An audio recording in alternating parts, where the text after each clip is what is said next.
경기도에 사는 K씨는 최근 깊은 고민에 빠졌습니다. 아파트를 분양받기 위해 상담한 결과 10년 전 가입했던 청약통장을 막상 사용하려고 했더니 쓸 수 없다는 사실을 알게 된 건데요. 오늘은 청약통장을 잘 쓰기 위한 방법 알려드릴게요. 청약통장도 잘 쓰는 방법이 있습니다. 오늘은 청약통장 나는 왜 사용하지 못하는지, 그리고 통장도 리모델링이 가능하다, 그리고 마지막으로 가장 효율적인 청약통장 관리 방법에 대해 말씀드리겠습니다. 청약통장, 많은 분들이 청약에 대해 헷갈려하고 있습니다. 공공분양이랑 민간분양이랑 청약통장의 사용 방식이 완전히 다르기 때문인데요. 공공이나 민간은 당첨자 선정 방식이 다르고 실제 어떤 통장을 가입했는지에 따라 내가 사용할 수도 있고 사용 못할 수도 있습니다. 청약통장은 현재 주택청약종합저축에만 신규로 가입할 수 있고요. 예전통장이라고 부르죠. 청약저축, 그리고 청약예금, 청약부금이 있습니다. 청약저축은 정부에서 공급하는 공공분양 아파트에 신청할 때 사용하는 통장이고요. 청약예금, 청약부금은 민간건설 아파트가 공급할 때 신청할 수 있는 통장입니다. 현재 가입할 수 있는 주택청약종합저축은 청약저축이나 청약예금, 청약부금의 기능을 모두 합쳐놨지만 실제 사용하려면 내 통장의 컨디션을 어떻게 관리했는지 정확히 알아야만 나중에 내가 필요할 때 청약통장을 사용할 수 있습니다. 우선 청약저축은 월 납입 금액이라고 해갖고 한 달에 2만원부터 10만원까지만 낼 수 있고요. 이 금액들이 매달 쌓여갖고 납입 인정 금액으로 총액을 가리게 됩니다. 그래서 한 달에 2만원 또는 한 달에 10만원씩 낸 돈을 다 모아서 누가 더 많이 냈냐, 이 금액에 따라 당첨자를 선정하고요. 청약 예금이나 부금은 방식이 조금 다릅니다.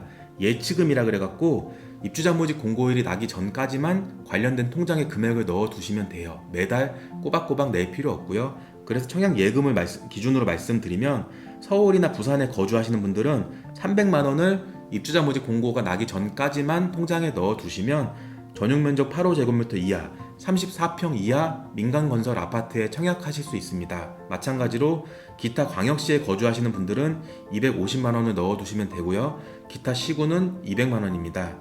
그리고 102제곱미터 이하, 면적별로 금액이 조금 다릅니다. 그래서 중대형 면적에 신청하실 분들은 서울은 600, 기타 광역시는 400, 이런 식으로 정해진 금액을 미리 은행에 넣어두시면 되고요. 청약 부금은 전용면적 8호 이하, 중소형에만 신청할 수 있는 유형입니다. 그래서 해당되는 금액 300, 250, 200만원까지만 통장에 넣어두고 사용을 하실 수 있습니다. 다시 한번 정리하면 청약저축은 정부에서 공급하는 공공분양 아파트, 그리고 청약예금이나 청약부금은 민간건설사에서 공급하는 아파트에 신청하는 거고요.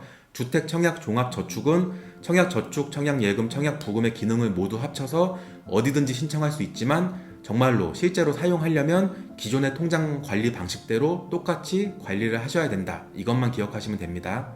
앞서 말씀드린 대로 공공분양이냐 민간분양이냐 당첨자 선정 방식이 다릅니다.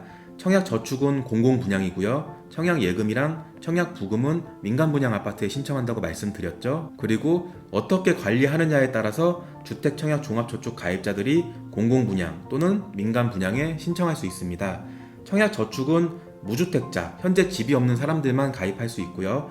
납입 총액에 따라 이제 당첨자를 선정합니다. 청약저축, 공공분양 아파트는 일반 분양 기준으로 말씀드리면 추첨으로 당첨자를 선정하는 기준은 없습니다. 청약예금, 청약부금은요, 이제 지역별로 당첨자 선정 방식이 조금 달라요. 전용면적 8호 이하, 전용면적 8호 초과, 중소형, 중대형으로 나눠지고요. 비규제 지역에서는 가점제 40%, 추첨제 60%, 그리고 중대형은 추천제로 100% 당첨자를 선정합니다. 그리고 요즘에 조정 대상 지역 많죠. 전용면적 8호 이하는 가점제 75%, 추첨제 25%, 중대형은 가점제가 25%, 추천제가 75%로 당첨자를 선정하고요. 서울 같은 투기 과열지구에서는 민간 아파트는 청약 가점제로 100% 공급을 하고 있습니다. 중대형 아파트도 가점제 50%, 추천제 50% 비율로 당첨자를 선발하는 거 알고 계시면 좋고요. 통장별 사용 방식에 이어서 청약통장 리모델링입니다. 청약저축 가입자들은 내가 그동안 납부한 예치금 범위 내에서 청약예금으로 전환할 수가 있습니다.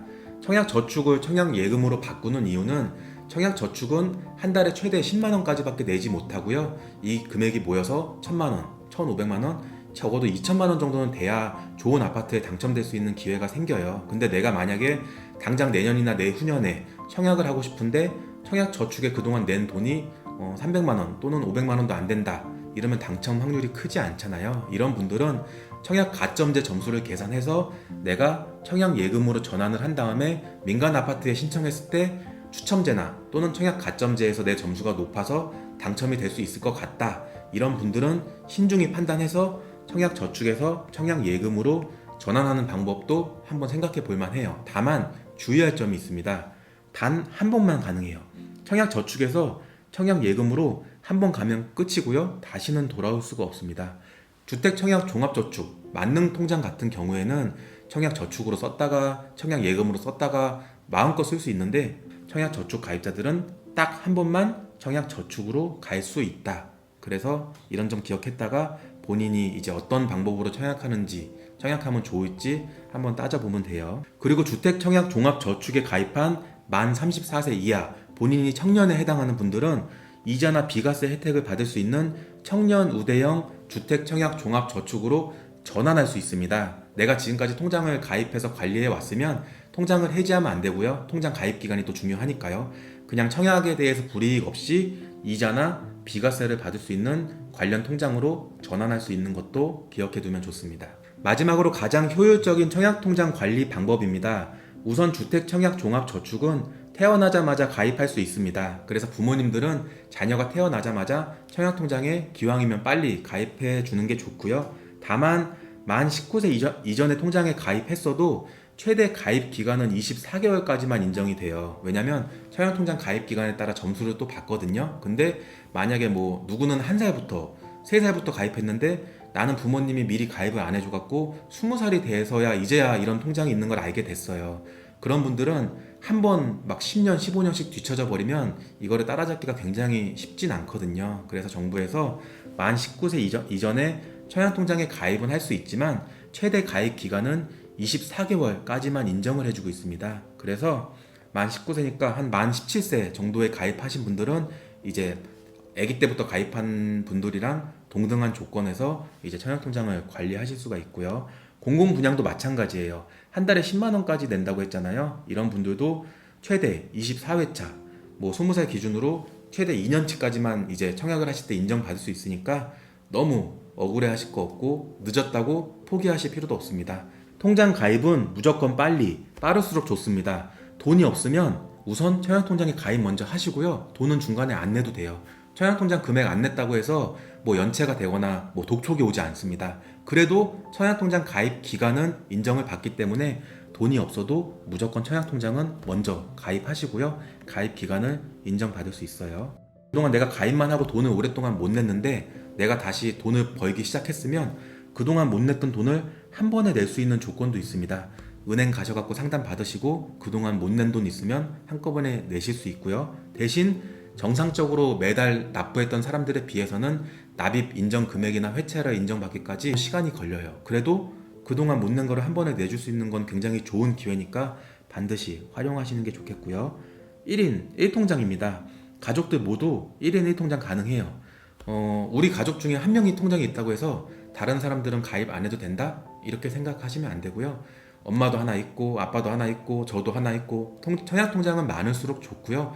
누구 한 명 통장을 사용을 해서 그 통장이 사라지면 다른 사람 것도 다음번에 쓰면 됩니다. 통장 가입 기간이 당장 1년, 2년, 3년 이렇게 가입해갖고는 크게 쓸모가 없거든요. 그래서 다들 가족들 5년, 10년, 15년 이상 된 통장은 1인당 하나씩 많을수록 좋다는 거 기억해 두시고요. 청약통장 해지는 절대로 하지 마세요. 청약통장 가끔 급한 돈이 필요하다고 열심히 내다가 해지하시는 분들이 가끔 있어요. 근데 정말 안타깝고 굉장히 본인이 큰 손해를 보는 겁니다. 아까도 말씀드렸다시피 좋은 아파트에 당첨되려면 최소 10년, 15년 이상 청약통장을 꾸준히 가입기간도 늘리고 금액도 납부하고 관리를 하셔야 돼요. 만약에 청약통장을 갖고 있다가 정말 돈이 급해서 필요하신 분들은요, 차라리 청약통장에 들어있는 돈을 담보로 마이너스 대출을 받으세요. 이건 어차피 내가 은행에 넣어둔 돈을 담보로 현금 담보 대출이라 특별하게 은행 가서 서류를 작성하실 필요도 없고요. 굉장히 빨리 나옵니다. 내가 다시 돈 벌어서 마이너스 대출로 쓴 금액만큼 통장에 넣어두면 청약통장으로서의 기능은 그대로 똑같이 가는 거예요. 그러니까 반드시 해지하지 마시고 청약통장은 무조건 기획에 가져가셔야 나중에 이제 실제 내가 원하는 아파트에 청약하실 수가 있습니다. 이상으로 청약통장 잘 쓰는 방법에 대해 말씀드렸고요. 오늘 영상 도움 되셨으면 구독, 좋아요 부탁드릴게요. 감사합니다.